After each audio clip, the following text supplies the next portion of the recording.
Qytetarët e dy vendeve përshëndesin nisjen e sistemit One Stop në vendkalimin kufitar në Blac dhe shpresojnë se do të përfundojnë edhe pritjet e gjata prej më shumë se 1 orë për të kaluar në Kosovë.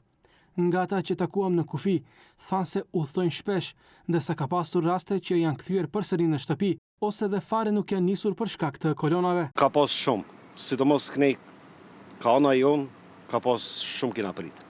Edhe zakonisht ka njerë edhe nuk del shmes shkaku i pritjes kufi.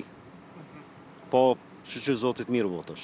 Kemi prit shumë, valla, ka pas kohë që kemi pritën edhe 2-3 orë, kemi pritën jom kthy krejt dhe besa e tashën shpresoj se është më mirë. A besoni se do të përsëritet prapë ajo pritja e gjatë me një kufi? Nuk besoj.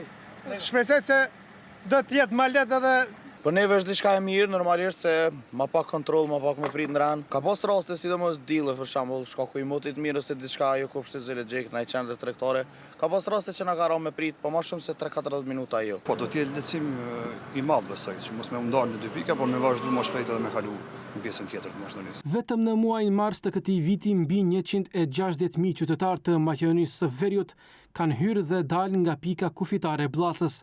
Vetëm në vitin 2024, mbi 5 milion njerëz kanë kaluar nga njëri shtet në tjetrin përmes 3 vendkalimeve kufitare në Blac, Jashinc dhe Bellanoc.